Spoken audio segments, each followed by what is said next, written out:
vous retrouver, j'espère que vous allez bien. Aujourd'hui, on se retrouve dans cette vidéo pour réaliser ensemble un bookshelf de la marque Craft & Co en vente chez Action en ce moment, la Magic Book Shop.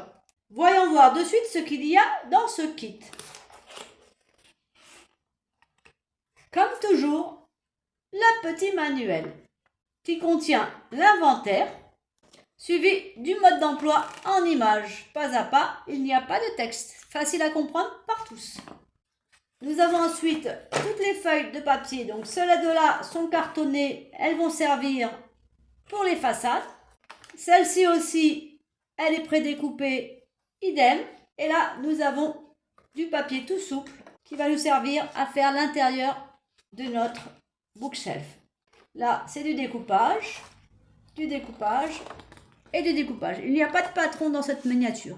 Elle s'annonce donc très simple. Nous avons les petits matériaux pour constituer nos objets. Il n'y a vraiment pas grand-chose. Ça s'annonce vraiment très simple. Nous avons une matière en mousse, un miroir, une feuille de calque et les planches de bois. Dès que j'arrive chez moi, je vérifie le contenu de mon kit en détail pour pouvoir bénéficier du SAV de Craft & Co qui est vraiment exceptionnel. Je n'oublie pas de vérifier ma LED. Pour cela, je prends ma LED. Ici, nous en avons 3. Donc nous avons 3 fils rouges, 3 fils blancs.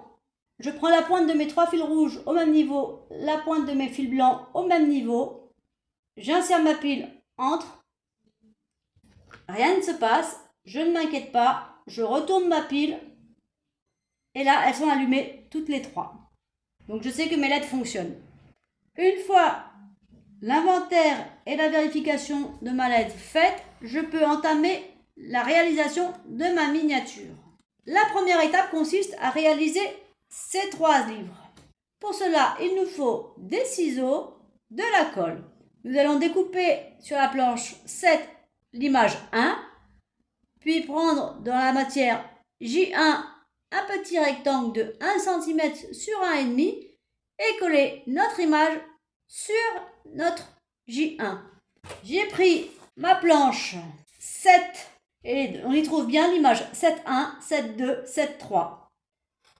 Je découpe mes images au cutter ou au ciseau, mais si j'utilise le cutter, alors je protège mon image avec ma règle. Mes 3 livres sont découpés. Je passe à la mousse. Pour la mousse, plusieurs possibilités. Soit vous mesurez et vous découpez votre petit rectangle directement sur la mousse, soit vous pliez votre livre et vous découpez autour du livre. Commençons par plier le premier livre. Je me sers de ma pince pour plier mon livre. Lorsque je fais de la miniature, je garde toujours les restes. Dans la miniature précédente, j'avais la même matière que le J1. Donc là, j'ai pris les petits morceaux qui me restaient en plus de mon J1. Et je vais pouvoir découper ma pièce directement. Je teste au ciseau avec vous. Ça se découpe très bien. Je teste au cutter avec vous aussi. Ça se découpe aussi très bien. Vous avez donc la possibilité de couper ou au ciseau ou au cutter. Dans les deux cas, ça marche très bien. Puis, pour coller mon livre, je vais utiliser la All Purpose. Une petite dose d'un côté, une petite dose de l'autre côté. J'utilise une pince inversée pour tenir mon livre le temps qu'il sèche. Nous allons donc faire sur le même principe que le premier livre, les 2 suivants, puis toute cette série avec une taille différente de 1,4 sur 1,9. Et la dernière série, la taille sera de 1,4 toujours, mais sur 2,1 cm. Pour gagner un peu de temps dans la fabrication de tous ces livres, j'ai décidé de couper d'abord tous mes livres. Puis j'ai décidé de tous les plier. Pour cela, je pose ma pince sur les pointillés et je plie. Une fois qu'ils seront tous pliés, j'ai découpé les bandelettes de la matière J1. J'encastre mon livre pour prendre la mesure. Et je coupe. Je prends le livre suivant. J'encastre. Et je coupe, ainsi de suite. Je mets la colle All Purpose sur le papier et je referme sur mon J1. Tous mes livres avec la matière J1 sont faits. Passons à la série de livres suivante. Toutes les images sont découpées. Dans ma plaque C, j'ai pris mes 6 pièces C3. J'ai poncé les attaches pour éviter les boursouflures. J'ai plié tous mes livres à l'aide de ma pince. Je mets de la colle sur mon livre et je colle mon livre sur ma pièce C3. Ainsi de suite pour toute la série. Tous mes livres sont collés sur la planche cartonnée. Ils vont donc rejoindre les précédents. Pour les 4 cadres suivants, j'ai pris mes pièces cartonnées, j'ai poncé les attaches et j'y ai mis un petit coup de feutre brun à alcool que j'ai acheté chez Action pour dissimuler les points d'attache puisqu'ils vont être peut-être visibles. J'ai découpé mes cadres carrés. Pour la forme un petit peu biscornue, j'ai isolé ma pièce et je vais faire à l'aide de mon cutter. Toutes mes images sont maintenant découpées. Je vais pouvoir les coller sur leur support cartonné avec de la tacky glue, c'est-à-dire de la colle blanche, car il s'agit du papier. Pour la forme biscornue, on fera bien attention, il y a une forme. En haut, il y a une petite pointe, en dessous, un petit creux. Ne pas le mettre à l'envers. C'est très simple. Un peu de colle sur la planche et j'y appose mon image. Puis, on laisse sécher. Pareil avec les cadres rectangulaires. Mes cadres sont secs, ils vont rejoindre mes livres. Pour les 2 cadres suivants, il s'agit aussi de coller des petites images sur du bois ce coup-ci. Pour prendre mes pièces en bois, pour ne pas les abîmer, à découper mon cutter. Et surtout, on n'oublie pas de faire de l'autre côté, sinon nous risquons d'avoir des éclats. Une fois que mes attaches ont bien été découpées des 2 côtés, logiquement, mes pièces se détachent toutes seules. Il n'y a plus qu'à poncer les attaches. Mes images sont collées sur leur bois. Je vais maintenant mettre le pied. On regardera bien. Dans le manuel, le pied est collé sur la transversale. C'est-à-dire qu'on va le mettre le morceau carré en bas, la pointe en haut. Avec de la all purpose, on va le coller comme ceci. Et pour l'autre, pareil. Un petit peu de colle sur ma pointe inclinée et j'y appose sur mon cadre. J'essaie de viser à peu près le centre et je laisse sécher. Pareil pour le second, un petit peu de colle sur la pointe. Je la pose à peu près au centre de mon tableau et je laisse sécher. Pendant que mes 2 cadres séchaient, j'en ai profité pour découper les images que nous aurons besoin dans la prochaine étape pour fabriquer notre petit pot avec ces rouleaux. Nous devons d'abord rouler les rouleaux à l'aide de mon appareil à Killing. Donc on voit, c'est un appareil avec une fente. On regarde bien sur l'image, ils sont roulés dans le sens de la longueur. Donc je glisse mon papier dans la fente et je roule. Et je vais coller avec de l'all purpose car c'est du papier glacé. Ça prendra un petit peu plus vite. Je vais faire le papier. Donc on nous demande de le plier en 2. De coller. C'est du papier, donc je colle avec de la tacky glue. On nous demande de le rouler. J'ai pris un outil à Killing un peu plus large. Et pareil, je l'enfile et je tourne. Je n'ai plus qu'à coller. Avant que la colle ne prenne, je vérifie que je n'ai pas trop serré mon cercle.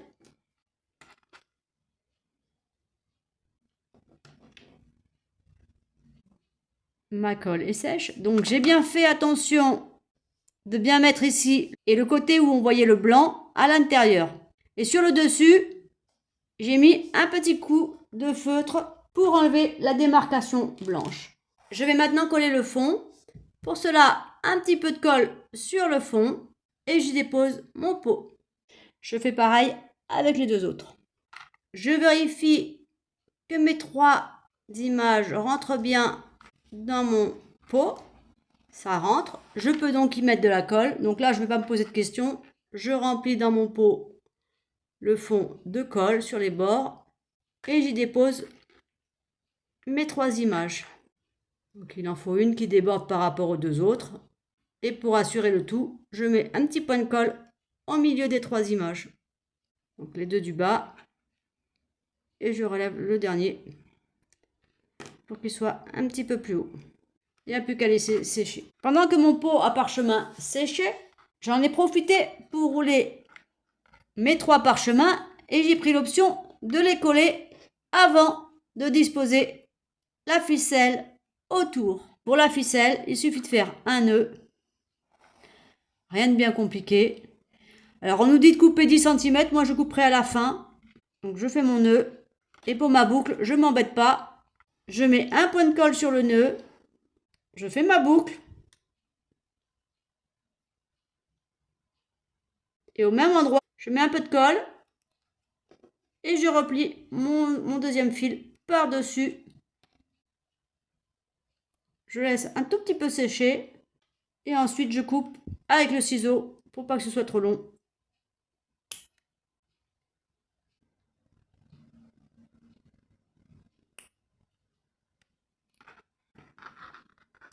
Je n'ai plus qu'à laisser sécher. Pour les objets suivants, si on regarde bien le manuel, il n'y a que des ciseaux. J'ai donc découpé mes objets et plié certains selon les pointillés. J'ai rangé tous les objets que nous avions faits et j'ai préparé ce dont nous avons besoin pour faire la bougie. Donc 1 cm de fil de fer K10. Mes 2 petites pièces, on fera bien attention pour celle-ci, il y a de taille, donc on vérifie dans son inventaire et là il nous faut prendre la plus grande et l'image 6,31. Je vais commencer par coller mes 2 pièces l'une sur l'autre, comme ça elles auront le temps de sécher pendant que je prépare ma bougie. Un peu de colle sur celle-ci, pareil pour la deuxième. C'est du métal contre du métal, donc je laisse un petit peu la colle s'aérer avant de coller mes 2 pièces. Ce qui me permet de fermer ma colle. Et ensuite, je positionne mes 2 pièces l'une contre l'autre. Je mets de côté et je laisse sécher. Pendant ce temps, je mets la colle sur ma bande. Et je roule avec mon appareil à quilling. Je roule bien serré. Je retire mon appareil et j'y glisse ma mèche. Pour y glisser ma mèche, je remets un peu de colle à l'intérieur du trou. Et j'y glisse ma mèche de bougie. Pour que ma bougie sèche, je la glisse dans ma pince, mais sans trop serrer, pour pas la déformer. Et je vais laisser sécher tranquillement. Pour rendre ma bougie un peu plus réaliste, j'y ai mis un petit coup de feutre noir sur la pointe. Et maintenant, je vais coller ma bougie sur son support. Je mets de la colle All Purpose dans mon support et j'y dépose ma bougie dans le bon sens. Et je la laisse sécher. Pour l'encrier et ses 2 plumes. Donc, l'encrier est là. Et les 2 plumes sont ici. J'ai bien découpé la pièce selon le carré qui entourait mes plumes. Je vais plier ma pièce en 2 pour que mes plumes tombent l'une sur l'autre. Je vais coller ma pièce et comme ça, je n'aurai qu'à découper une seule fois la plume et pas 2 fois puis coller. Dans beaucoup de miniatures, la plupart du temps, il y a des pointillés. Ici, il n'y en a pas, donc c'est à vous de bien viser pour que vos plumes tombent au bon endroit. Une fois que ce sera bien sec, je pourrai découper au cutter. Ne surtout pas le faire tant que la colle n'est pas sèche, sinon le papier va se déchirer. Mes plumes sont découpées. J'y ai mis un petit coup de feutre gris pour éviter la démarcation du papier. Pour les coller, un petit peu d'All Purpose dans mon encrier et j'y dépose mes 2 plumes et je dépose à côté de ma bougie pour que ça sèche. Pour l'encrier suivant, c'est quasiment le même principe.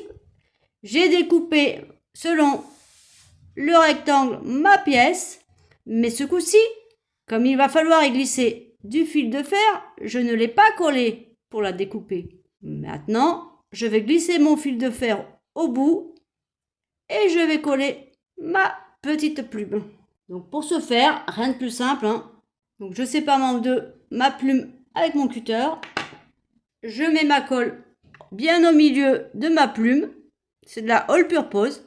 J'y mets mon fil de fer que je positionne bien au centre en bas de ma plume. Je donne une petite forme arrondie à mon fil de fer avec mes doigts, histoire de faire un tout petit peu plus réaliste la nervure. J'enduis mon deuxième papier de colle et je viens le positionner par-dessus ma première plume en mettant bien bord à bord et je viens appuyer pour faire la nervure de ma plume. Je recouperai mon fil parce qu'il me paraît bien trop lent tout à l'heure quand tout sera sec. J'ai coupé un petit bout de mon fil de fer pour le mettre à la hauteur que je souhaitais. Je vais maintenant mettre ma plume dans son encrier. Pour cela, je glisse de la colle à l'intérieur du trou et je fais tomber ma plume dedans. Et je laisse à son tour sécher. Pour m'assurer que ma plume soit droite, je l'ai calée dans une pince le temps qu'elle sèche. On nous demande ensuite de faire des livres. J'ai pris ma pièce. Pour plier mon livre, on fera bien attention au sens du premier pliage, notamment ici. Le dessin identique. Pour plier, je prends ma pince et je plie. Puis, le pointillé suivant, je plie dans l'autre sens. Ainsi de suite jusqu'à la fin de mon livre. Mes plis sont faits, à part la couverture, puisque vu qu'il sera ouvert, je ne vois pas l'intérêt de le plier.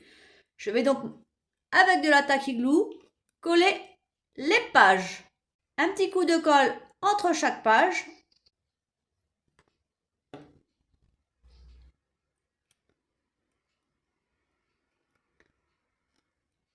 Je serre bien fort. Une fois que mes pages blanches sont bien collées entre elles, je réouvre mon livre. Ce coup-ci, je mets la colle sur la couverture et je colle bien bord à bord pour que mon livre puisse rester ouvert. Je n'ai pas peur d'appuyer avec une pince. Une fois que mon livre a séché, on nous demande de prendre les pièces 6,27 et 7,9. Ce sont des livres que l'on avait fait dans les étapes précédentes. On les colle l'un au-dessus de l'autre. Alors vous ferez bien attention, dans le manuel, l'image est pas face à vous en fin de compte, puisque ici, le petit dessin que l'on voit, c'est le haut de notre livre, et le blanc, c'est aussi le haut de notre livre. Donc, on est bien sur une position à l'envers de nos livres pour le collage. Un point de colle entre mes deux livres.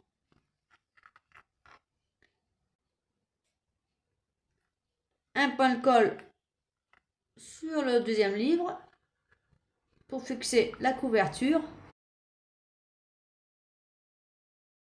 Pour que ça colle bien sans bouger, j'utilise ma pince inversée pour y mettre un peu de pression le temps que ça sèche.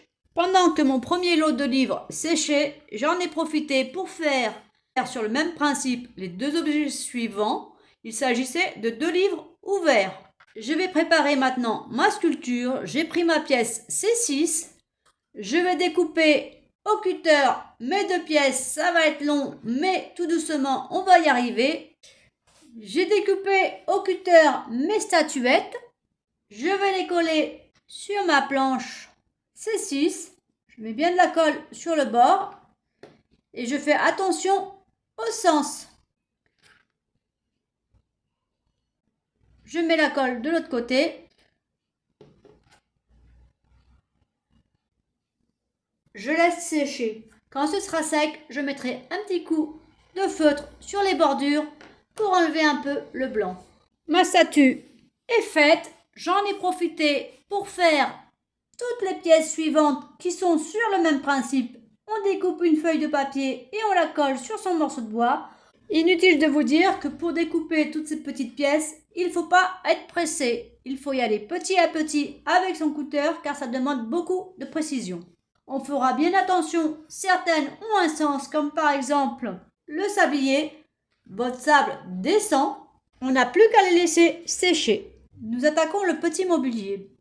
J'ai préparé tout ce dont j'ai besoin pour réaliser mon premier meuble. J'ai découpé ma pièce K2 aux dimensions demandées. Je colle ma pièce K2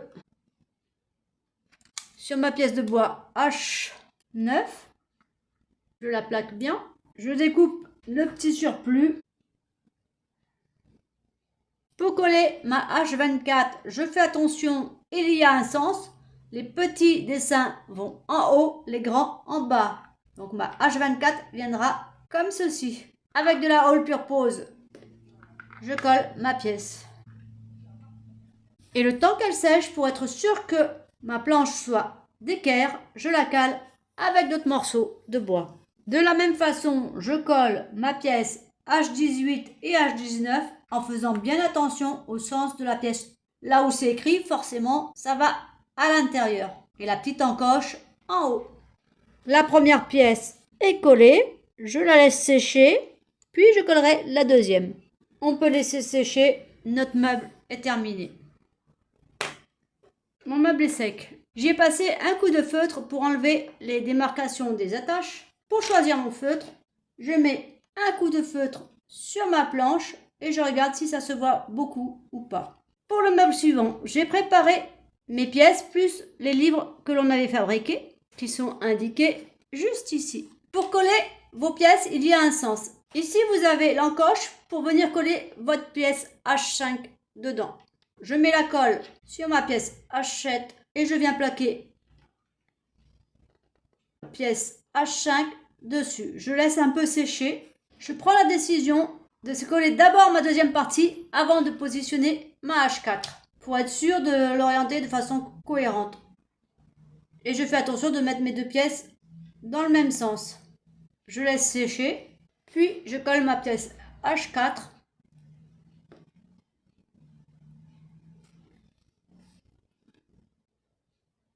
Je la cale pour qu'elle ne déborde pas ici et là de mon meuble.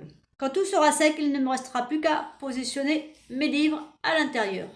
Je mets la colle pour coller mes livres et je colle mes livres en m'assurant qu'ils sont dans le bon sens. Il n'y a plus qu'à laisser sécher. Pour le meuble suivant, sur le mien, il y a des taches. Je vais donc le mettre à l'intérieur pour qu'il soit moins visible. On fera bien attention. Ces petites excroissances servent à fixer votre meuble dans la miniature. Il faut donc les positionner du même côté. Ensuite, il y a juste à coller et enclencher les encoches dans l'emplacement prévu à cet effet et à replier. Un petit peu de colle et on vient positionner nos étagères. De même, on met un petit peu de colle sur le deuxième morceau au même endroit et on l'encastre. On fait bien attention, les petits dessins en haut soient identiques, les encoches derrière, en bas, même dessin. Sinon, nous aurons un souci. Il n'y a plus qu'à laisser sécher avant d'y mettre les livres. J'ai installé mes livres dans mon étagère. J'ai fait la chaise sur le même principe. On détache la pièce, on ponce les attaches, on les dissimule avec un peu de feutre. On colle en attachant les petits crochets dans les trous prévus à cet effet et en faisant attention au sens de nos pièces. Pour la table, c'est le même principe. On a un petit trou, on y met un petit peu de colle. On encastre notre pied. On met la colle sur notre pied et on essaye de centrer notre table. On laisse sécher avant d'y mettre les objets dessus. Une fois que ma table était sèche, j'y ai disposé différents petits objets que nous avions fabriqués précédemment et j'ai fait sur le même principe la seconde table. J'ai collé du bois et j'y ai déposé, une fois sec, des petits objets. J'espère que cette vidéo vous aidera à fabriquer vos objets et vos petits mobiliers. Si vous l'avez aimé, un petit like et un commentaire, ça me fera plaisir et m'encouragera. Pour ne pas rater la suite de ce tuto, pensez à vous abonner. Je vous souhaite une très bonne journée mes petits bricoleurs et à très bientôt. Bye bye!